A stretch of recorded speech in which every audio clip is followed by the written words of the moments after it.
आप कैसा देख रहे हैं रिटर्न, किस तरीके से आपको लग रहा है प्रदर्शन दिखाया है फंड्स ने बीते 5 सालों में? देखिए, अगेन हमारे पास जो डेटा नंबर्स है ना, वो बहुत अच्छी चीज होती है चीजों को समझने के लिए। अगर हम देखिए 5 साल पीछे की बात कर रहे हैं, तो आज हम 2025 के सितंबर मंथ में डिस्कशन कर रहे हैं। अगर हम एग्जैक्टली 5 साल पीछे जाएं, तो शायद हम 2020-21 में रहे होंगे, जहां पर कोविड टाइम के बाद हम गुजरे थे। मार्केट के अंदर लगभग लगभग 50% का करेक्शन था। स्मॉल कैप्स भी बहुत करेक्ट हुए थे, लार्ज कैप, मिड कैप, सारी कैटेगरीज ने अच्छा खासा करेक्शन दिया था।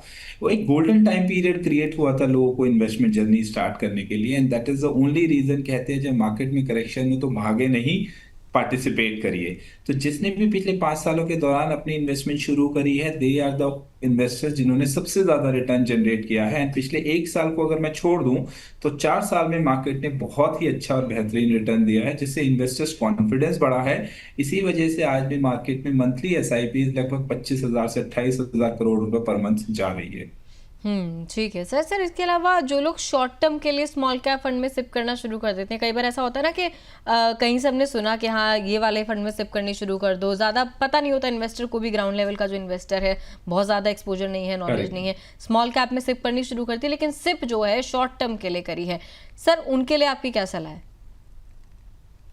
देखिए, कभी भी ना जो हाई रिस्क कैटेगरीज होती है वो शॉर्ट टर्म के लिए नहीं बनी है, क्योंकि उसमें वॉलेटिलिटीज बहुत ज्यादा होती है। मार्केट की करेक्शंस जब होते हैं, तो इन्वेस्टर्स क्या होता है, डिसअपॉइंट हो जाता है कि यार मुझे जिसने बताया था या मेरी जो रिसर्च थी वो खराब हो गई, या मार्केट बहुत खराब है। तो लोग ऐसा नजरिया नहीं रखना चाहिए। एक चीज समझ लीजिए कि जब भी आपको स्मॉल या मिड कैप जैसी चीजों में आप एंटर कर रहे हैं, रिटर्न्स के बेसिस पे मत चलिए, अपने टाइम फ्रेम के बेसिस पे चलिए। और 5 साल से ज्यादा का टेन्योर है तो ही स्मॉल और मिड की तरफ नजरिया रखिए। अदरवाइज इक्विटी में रहना है तो स्मॉल कैप, लार्ज कैप या फ्लेक्सी कैप फंड्स ज्यादा बेटर हैं। ठीक है सर। इसके अलावा सर बहुत सारे दर्शकों के सवाल आते हैं हमें, और क्योंकि डिस्कशन भी इसी टॉपिक पर है, स्मॉल कैप फंड्स पर, तो सर मौजूदा समय में ऐसे कौन से 3 स्मॉल कैप फंड है जिनमें निवेश किया जा सकता है? ओके, देखिए ये एक बहुत अच्छा सवाल है, और इसमें हर किसी के क्राइटेरियाज अलग हो सकते हैं। तो मैं सजेशन देता हूं कि जब भी आप स्मॉल कैप के अंदर फंड में इन्वेस्टमेंट करना चाहते हैं, 3 चीजों का खास ख्याल जरूर रखिए। कितना पुराना वो फंड है, मार्केट के डाउन टर्न में उसने आपके पैसे को कितना प्रोटेक्ट किया है, और कंसिस्टेंसी अगर पोर्टफोलियो के रिटर्न्स में है या नहीं है। तो जो भी फंड आपको पिछले 5 साल या 10 साल से ज्यादा पुराना अगर आपको दिख रहा है, शायद आपकी वो पहली प्रायोरिटी होनी चाहिए, जिसमें आपके लिए सबसे पहली प्रायोरिटी पे जरूर आ सकता है quant small cap, Nippon small cap आपके लिए जरूर आ सकता है। और एक फंड जो आपने भी अपने इस शो पे शो किया है, जो कि है इन्वेस्टको का, वो भी एक अच्छी फंड हो सकता है आपके पोर्टफोलियो के लिए।